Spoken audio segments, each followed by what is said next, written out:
this up a lot. Yeah. How did you manage to initiate this upcoming collaboration you have with Cobus? Were you ever scared? Last year, I was about to meet one of my heroes, CLA. I was like, let me do a cover for him. And then he mixed it. Cobus was looking for collaborations, reached out and he's like, bro, is that you for real playing all the instruments? And you mixed it and I did it all. Time for the guest of the hour. He's a multi-instrumentalist who has collaborated with many other musicians and bands. He's been featured in interviews on national networks such as NBC and CBS. And he recently hosted his own music fest, which went by the name of Oreo Fest. Here he is. Welcome, Julio Ortega, a.k.a. Jules O. Let's go! Heck yeah. All right, Julio, so to start things off here, can you tell us, how did you get into the world of music? Was there a certain instrument that maybe caught your attention? I would say my first inclination towards music was with Green Day, Boulevard of Broken Dreams. I was like 12 years old, something like that. And I saw Trey Cool play the drums. And I tried to mimic it. I tried to do it as best as I could. And then next thing I know is I'm asking my dad to buy me a drum set. Aww. Yeah. 13 years old, 12, something like that. And then 2 years after that, he bought me my first drum set. But I started actually on guitar. Okay. But I never did anything. Because I was like, what do you think of when you picture a guitar and you're like a metalhead or rock kind of guy? You picture like fire and then Yes. Right? All the shredding, right? Yeah. And then my dad's like, I know the perfect thing, bro. And then I get home and he's like, here's your guitar, bro. And then it's like an acoustic guitar. And I'm like, bro, what is this? He sent you to the Beatles. Yeah. But actually, my dad was making me a favor because I would say this is kind of true. But if you want to start, you're better off with acoustic. Yes. And then move on to the tricks with the guitar, the harmonics, pitch harmonics, whatever like that. Yeah.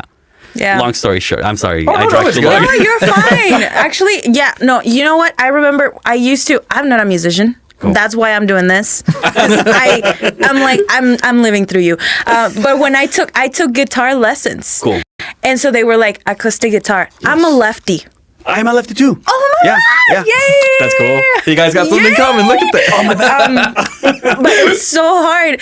And then they were like, you're better off acoustic first. Yes. And I was like, so I lost the drive because it was just acoustic. And I'm like, But what were you trying to get into? What genre or what bands? Allison, the Mexican band? They literally, I remember I have this very vivid image. I was on my bed. I was listening to that same song That one. covered by my little blankie. And I was literally just air guitar, And you Never were like, got imagine there. how this sounds in an acoustic guitar. And you weren't thinking that. Yeah, no, never got to that. All right. But yeah. So for fun, what was your favorite Green Day song? Oh man, Jesus of Suburbia. Oh, okay. 8 minutes is like four or five different songs. It's like, Right. and then there's a drum solo there. Right, so probably as a drummer, you probably learned that too, right? Yes, that was my first drum solo that I ever learned. Yeah. If you wanted to, you could be a one-man cover band of that song. I've tried, but it's like 8 minutes. I'm not ready for that. Aww. So Yeah. speaking of all these instruments, you are a multi-instrumentalist, but because of Whatever. that, does that mean you tend to float between bands? Do you just go to any project that maybe people ask you to come to, or do you have a specific band you stay with, or how does this work? Are you individualistic with this? Do you stay on your own? You know what? I it's been a while since I've ever had a band. I think technically my last band is the Brorios, that we formed the band for the Oreo Fest, the Brorios. But other than that, it's been years since I've been in a band. It's mostly because I just had an inclination for, how do you slap the bass? Oh, what's a chord on the piano? Oh, what's a chord on the guitar? How do you pinch harmonics? Whatever, things like that. But if they ask me to, I will join a band with a different instrument. But it's not like I look for them. Mm-hmm. I mostly care about the production side of it, if we could call it that. Yeah. Just out of curiosity, how many instruments do you play? Bass, guitar, drums, ukulele, keyboards, sing. That's it. I'm like, that's just it. it. Just a couple. I mean, Nothing too big. It's not like I'm a master at any of them. So I just play them. because you were saying they seek me out. I don't look for them, and I'll just play the instrument, whatever it is. Yeah, it's fine. I'll just pick it. Because that's the thing. And going back to the acoustic part of because that teaches you like progressions. Yes. And modes and things like that. As long as you know like the notes and like what does a chord consist of, you can pretty much play any instrument. Nothing limits you. I hate it when I was like, oh, I want to play bass or I want to play guitar too. People were saying like, aren't you a drummer? And I'm like, why can't I be both? And it goes the same too. Do you play other instruments? Oh, yes, actually. I play bass and guitar. Recently tried picking up keyboard, but I haven't really practiced much. So, but maybe one day. If you try to translate it, it's the same It is the same. So basically, if you know a song on guitar, you can easily play it on keyboard. Exactly. I actually did that with Don't Fear the Reaper by Blue Oyster Cult, and that just came out of nowhere on the keyboard. On the piano? Yeah. Nice. Like, hey, this is familiar. Dude, and you got it, yeah. As long as you know the structure, you're able to do it. So because of this, back to the you do it for yourself kind of thing. Are you always looking for a new challenge? One thing that stuck out to me is that you tend to go to contests a lot online, right? For different sites and stuff. Yeah. Why is that? I one of my dreams is to make it into the playlist of a video game. I don't play video games, but my brother is he's always playing video games. And he's always telling me like, oh, the new Borderlands is coming out, the Cyberpunk game's going out. And I'm like, what is that? And then he told me the story of Cyberpunk. And he's like, hey, there's a contest going on. Maybe you're gonna be featured in one if you win it. So I did that one song that I sent you, and it was so fun. But it's cool because you get to practice composition, not musically but lyrically. Because I didn't know about the story, so I read a little bit, and it was a story about can he say prostitutes? Yeah, definitely. Okay, the Mox, which are the prostitutes in the Cyberpunk game, and how it's a like a fraternity. But for women, because they take care of each other, and it's a badass story. They're rebels in the Cyberpunk game. I thought it was a cool thing to write about. So yeah, at the end of the day, it would be one of my dreams to make it into like the playlist or something like that for a video game.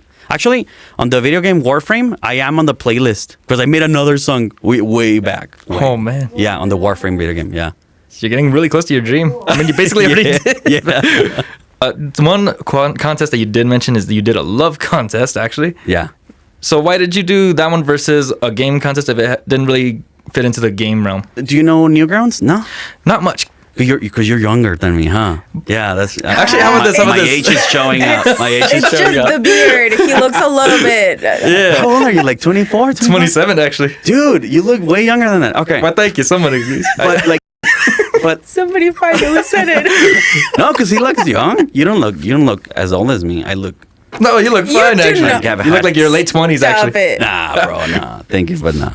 But what was it? Newgrounds, is this place for game developers? So if you have an idea, and if you know code, you can create your own video game, and you can post it there.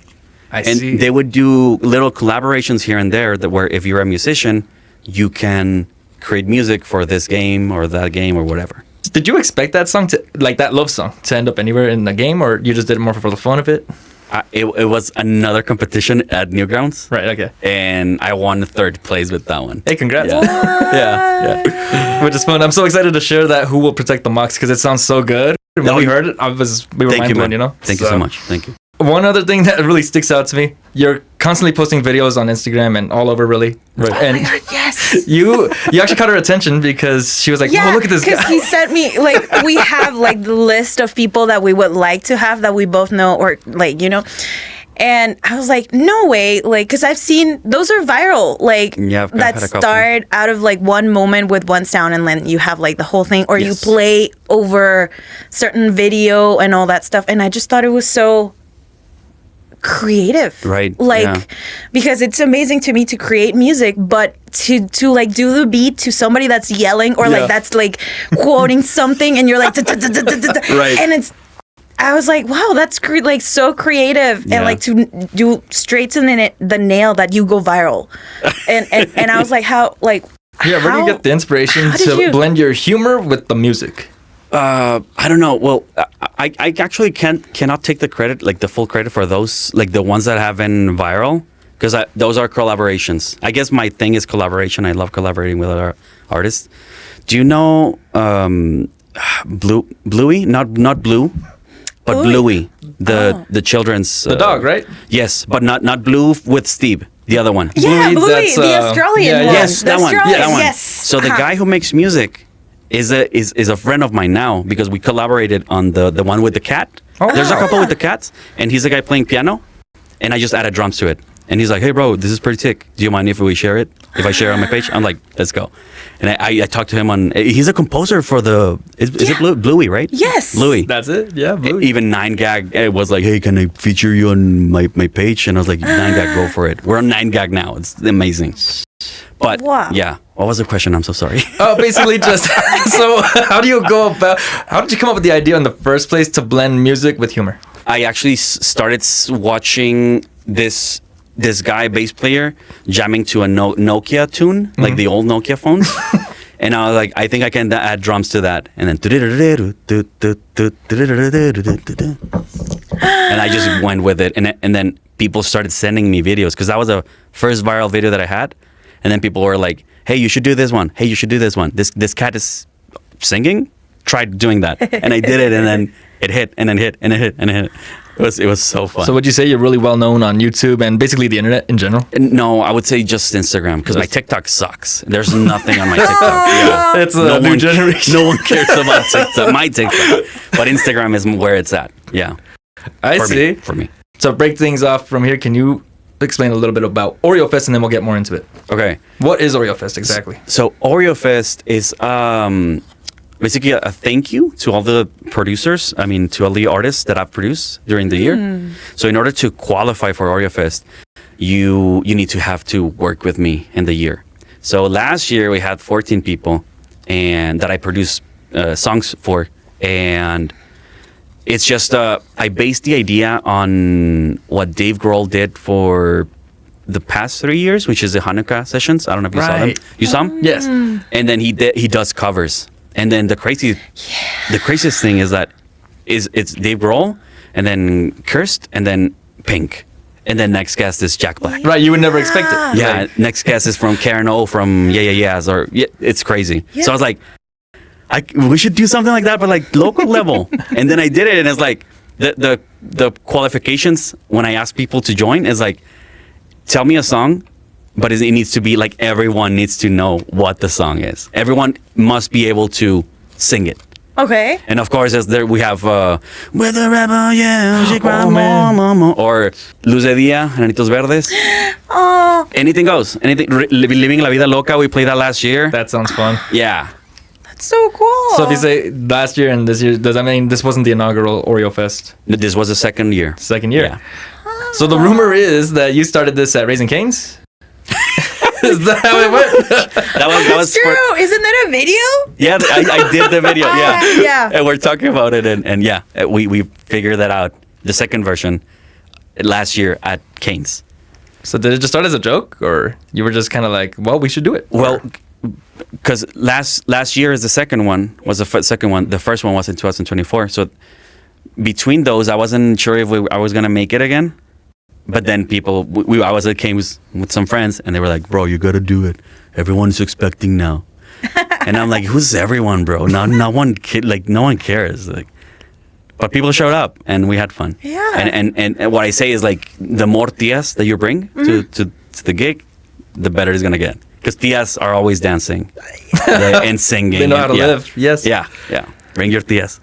Would you say you were surprised at the turnout since you weren't really expecting anyone to really necessarily pay attention to what you were doing? Yeah, because bro, it was at the living room, which I don't know if it's still open, but the place got packed. Like we had like 70, 80 people. I think the most people you can have, it's like 60 or something. It was packed. Yeah, it is a very small venue. Yeah. I remember when I played there, it was already getting crowded and there was just like 10 people. Yeah. So it's very small. Yeah. I was surprised that a lot of people came to the event. Yeah. So Thank you. So would you dwell more into the world of promoting and getting all these bands together on a maybe bigger fest? It could even be a smaller fest, but would you do more events such as that and help these maybe younger acts or any act really come in, not just your friends that you've worked with and collaborated over with the years? I think so. I think I'm open to it. Because a lot of people, when they saw that we did a full production, right, with video, and then I did the audio, I processed it and everything. So people were like, "Hey, like this is not like the regular gig that no one records or that people just record with their phones." They're like, "I want in. Like, what do I need to do?" And for some people, they were like out of town, so they can't come produce with me. So I'm like, maybe we can open it up for people who not necessarily work with me, but they wanna. We can share the stage with them. Like maybe network or something. Yeah, that's cool. That's great. I'm down. Collaboration is a big thing for me. So speaking of collaboration, how did you manage to initiate this upcoming collaboration you have with Cobus? Last year, I was about to meet one of my heroes, my producing heroes, which is CLA. I don't know. You know who the guy is? Chris Loralgi? I don't actually. Okay, so he's got monitors, he's got VSTs, he's got like anything that you can think of music related. He has patents for it. He patented What? My Chemical Romance, Green Day, no. Madonna, Bruce Springsteen, Rod Stewart, Stevie Nicks. He's produced them all. I took a course with him last year, and I was like, let me do a cover for him, and I did "What's Her Name" by Green Day. Yes. And then he mixed it. I went to Sweetwater Studios, and then he was like, "Oh, let me mix it." He's like, "What? Can I swear or not?" If you do, we'll just bleep it out. Because he swears a lot. I believe it. So he's like, "Oh, what the boop is this?" And I'm like, "That's my song, bro." And then he's like, "What's her name? This isn't Green Day, or is it?" And I was like, "Yeah, it is." He plays it and he's like, "Okay," and he starts mixing it. He just remembers mixing American Idiot, right? Yeah.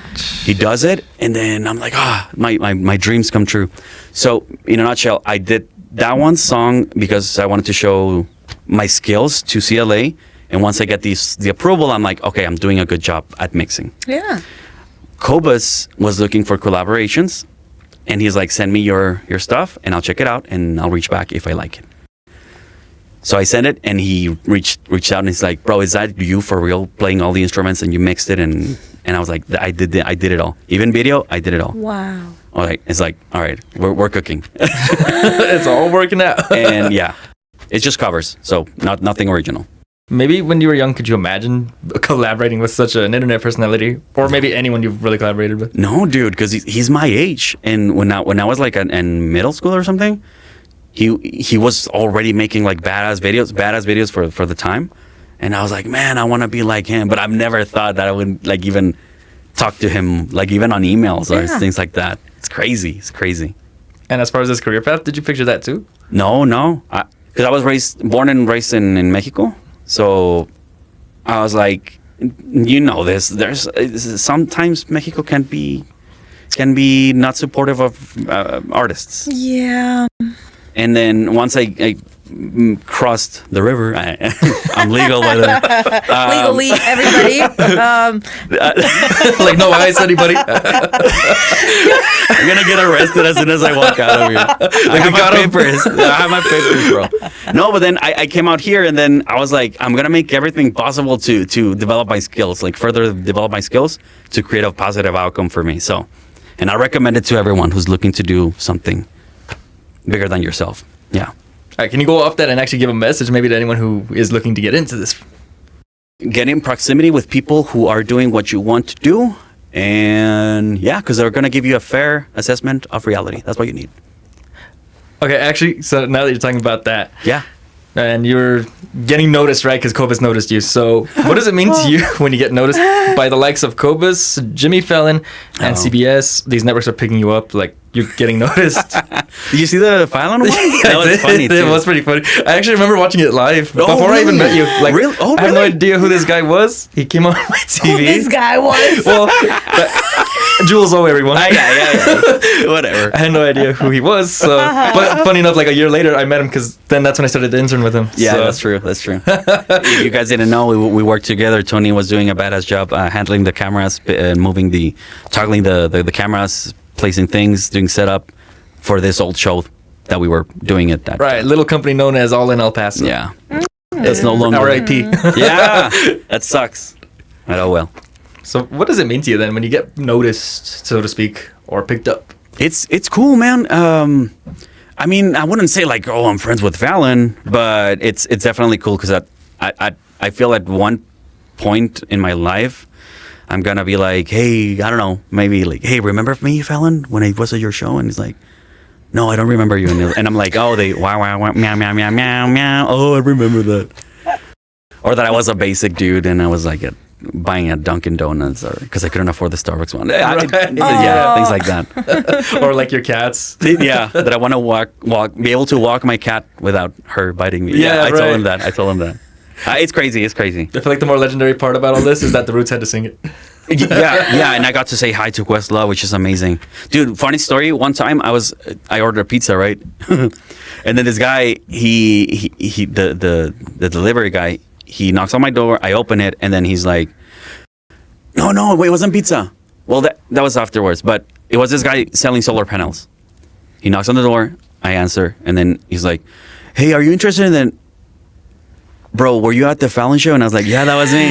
And he's like, bro, that's sick. Do you want to buy a solar panel? I'm like, no, thank you. And he's like, I figured, all right. He probably met his day. He's probably like, I got rejected by the guy on Fallon. I got rejected. Can you sign this solar panel, please? Yeah.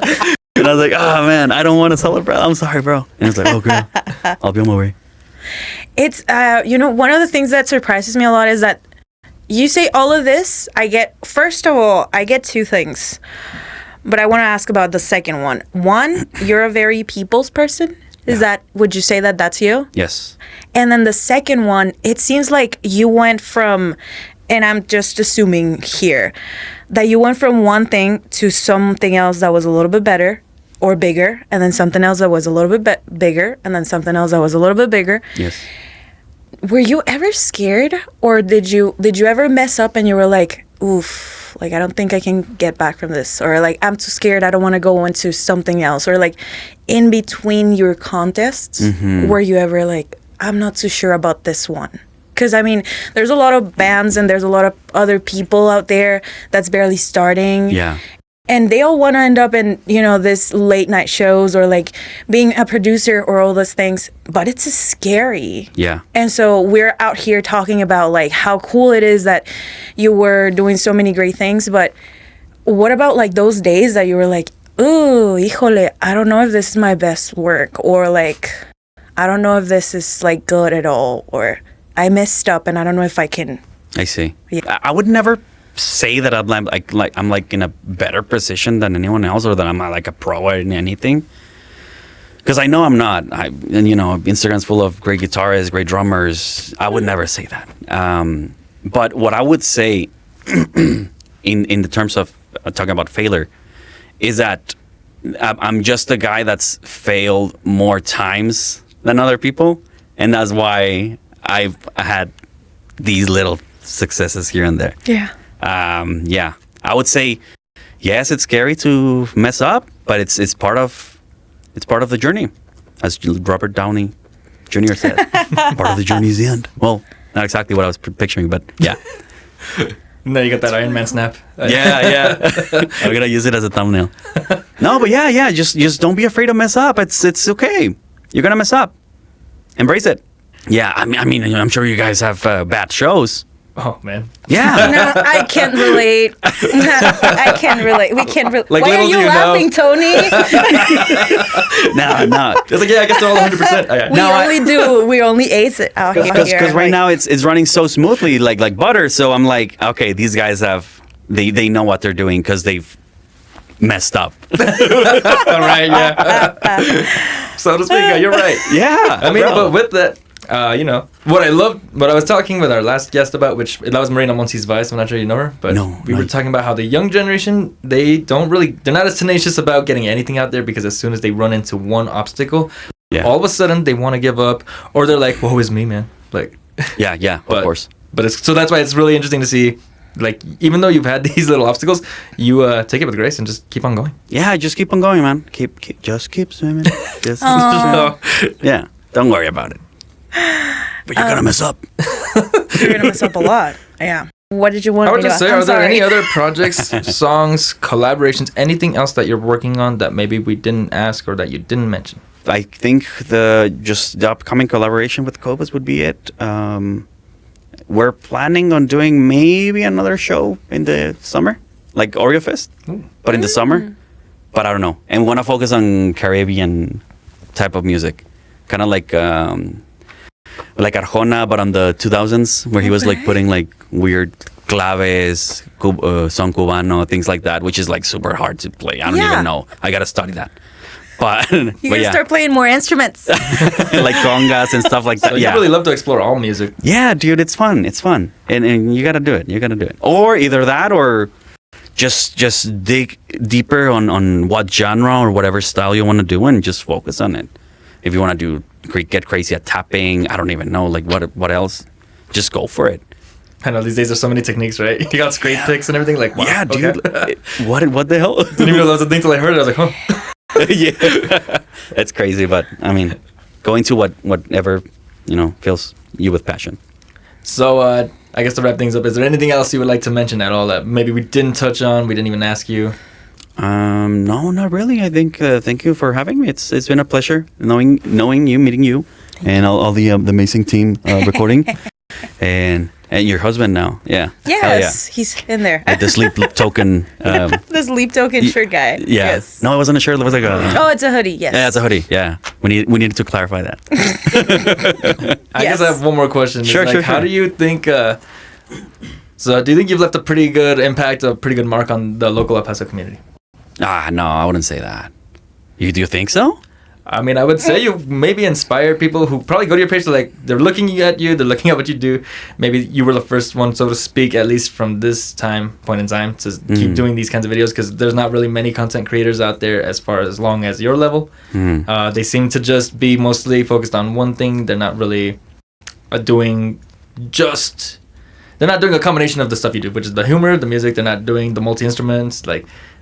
Wouldn't you say you're an inspiration to people? I don't know, man. I think that's a me problem, because I wouldn't say I'm an inspiration to anyone. Which is what inspirational people say. Right, exactly. Yeah. So that says a lot, actually. Did you see my recent post about the Alice and Anxiety Land? And then the Cheshire Cat is like, everyone's mad here, and then Alice is like, at me?